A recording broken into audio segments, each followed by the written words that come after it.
আপনি কি জানেন, একজন মানুষকে যখন কবরে রাখা হয় তখন তার সাথে কি কি ঘটে? হয়তো আপনি জানেন না। যদি না জেনে থাকেন তাহলে আজকের এই ভিডিওতে আমি আপনাদেরকে সেই বিষয় সম্পর্কে অবহিত করব। তাই ভিডিওটি শেষ পর্যন্ত দেখবার অনুরোধ করছি। কেউ ভাই ও আমার বোন, একজন মানুষকে যখন কবরে রাখা হয় তখন সর্বপ্রথম তার নিকট দুইজন ফেরেশতা আসে। একজনের নাম হচ্ছে মুনকার আর একজনের নাম হচ্ছে নাকির।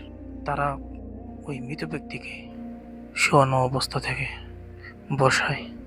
তারপর তাকে ৩টা বিষয় জিজ্ঞাসা করে। ১ নম্বর হচ্ছে, মা রব্বুকা, তোমার রব কে? ওমা দীনুকা, তোমার দিন কি? মা হাযা আর-রাজুলু আল্লাযী বুইসা ইলাইকুম, এই লোকটা কে, যাকে তোমাদের নিকট প্রেরণ করা হয়েছে? মৃত ব্যক্তি যদি নেককার হয়, মুমিন হয়, তাহলে সে সহজে এর উত্তর দিতে পারে। সে বলবে, রব্বি আল্লাহ, আমার রব হচ্ছেন আল্লাহ সুবহানাহু ওয়া তাআলা। দীন আল ইসলাম, আমার ধর্ম হচ্ছে ইসলাম।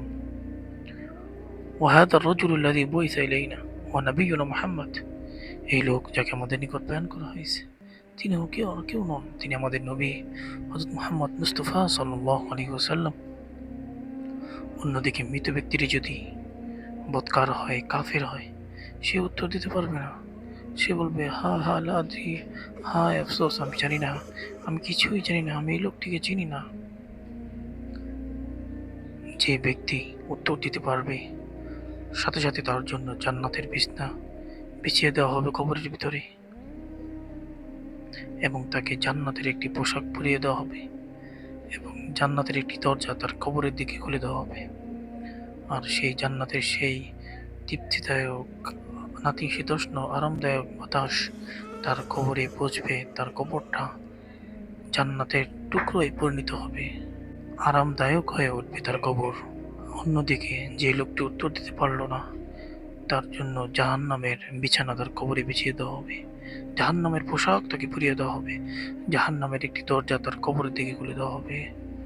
আর জাহান্নামের উত্তপ্ত বাতাস, গরম হাওয়া তার কবরের ভিতরে ঢুকে পড়বে এবং তার কবরকে উত্তপ্ত, বিষাক্ত, কষ্টদায়ক করে তুলবে, যা বলে বোঝানোর উপায় নাই, বলে বোঝানোর মতো না। প্রিয় ভাই ও বোন আমার, আসুন না, এখনো সময় আছে, ফিরে আসি রবের দিকে, কবরের কথা স্মরণ করি, পরকালের কথা স্মরণ করি। বাঁচব কয়দিন এই দুনিয়ায়, মরে গেলে তখন কেউ আপনার আমার আপন নয়, সবাই পর হয়ে যাবে। সেখানে কেউ আপনাকে সাহায্য করবে না। আপনাকে সাহায্য করতে পারে কেবল আপনার আমল, আপনার ইমান।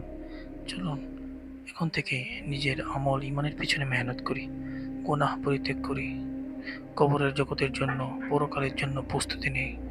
আল্লাহ সুবহানাহু ওয়া তাআলা আমাদের সকলকে এই কথাগুলোর উপর আমল করার তৌফিক দান করুন।